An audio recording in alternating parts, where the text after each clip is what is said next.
You're listening to Asianfluence on CHUO 89.1 FM. Today we're joined by a special guest. Today we're speaking with Danish-Vietnamese basketball player and 2019 VBA champion, Tim Waale. Is that how you pronounce it? Yeah, Tim Waale. Oh, correct pronunciation. How are you today, Tim? I'm good, man. Just chilling. For a lot of people growing up, their dream is to be a professional athlete. So what was your family's reaction when you finally told them you were becoming a basketball player? So, my mom is Vietnamese and she has a very traditional mindset. From the get-go, it was go to school, go to uni, get a job. That's my life.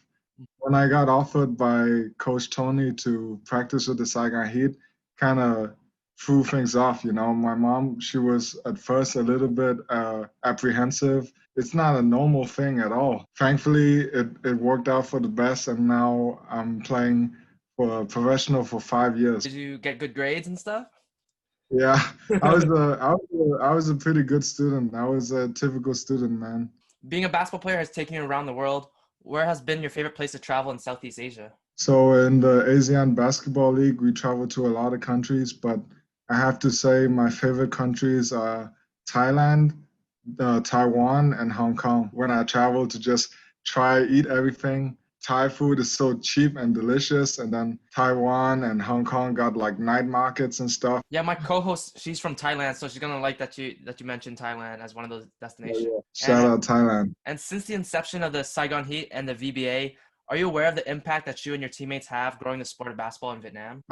Hopefully, we're growing the sport and we're encouraging more and more kids to pick it up, and hopefully they can see that if they're good enough and if they work hard enough, they can eventually pursue a professional career. And for me personally, I started playing basketball when I was like 15 or 16 years old, which is extremely late compared to some other players, but I just try to get better and better each year, and I hope the fans see that, and I hope they get inspired. They can pick up a basketball and work as hard as they can to get better. The Saigon Heat players had a meet and greet at Phu Thai Stadium a couple months ago. Oh, yeah.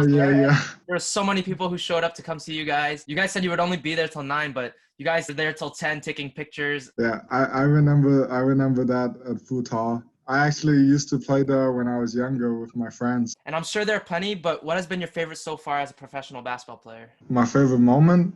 Yeah. I would have to say winning the championship is pretty damn nice. But personally, for myself, in Game 4 of the finals last year, it was my first official MVP game. I had a huge game, basically the best game of my life. Like every shot I took, I was throwing up some bullshit and it was still going in, and playing lockdown defense. The game before, in Game 2, my teammate gave me the MVP shirt and I was so emotional. I was like bawling my eyes out. And then in Game 4, to be able to win it myself officially, it just felt so, the validation felt so good, because I do have a lot of negative comments, hate from people that, don't really understand me or the way I play. Mm-hmm. So for very many years, I've been hard on myself mentally, and for me to play like that in the finals, Game 4 elimination. And like you mentioned that you started basketball pretty late. That last game performance, it really showed how far you've came and all that work you put in. Yeah. Honestly, I can say that when I started like 4 years ago, I was a bad basketball player, man. I was just like a big body, but the most important thing is that I wanted to get better, and eventually my hard work paid off. Did Coach Tony just find you and like, oh, you're tall, you should be playing basketball? Is that how it happened? Actually, funny story. So me and my friends, sometimes we just want a place to play, and SSA, we guarantee get some basketball.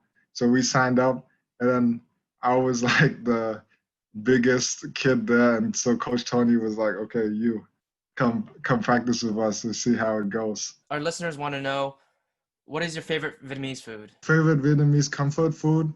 Probably, something my mom cooks is heo quay with cải dừa, the pickled mustard with roast pork. But if I had to pick like a street food, I would pick bún chả. It's so good. is fire. And since we are a radio show, we want to know, do you listen to any Asian musicians, singers, and rappers? So currently I listen to Joji and Rich Brian.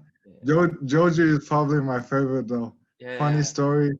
I actually knew Joji back when he was Filthy Frank. I was that guy, that friend that always like sends weird stuff to my other friends. Now they actually like Joji unironically because of his music. And yeah, we play Joji and Rich Brian all the time, so we have to get one of those songs planned for you. Oh yeah, you gotta play Sanctuary by Joji. I don't want to take up too much of your time. Thanks for doing this.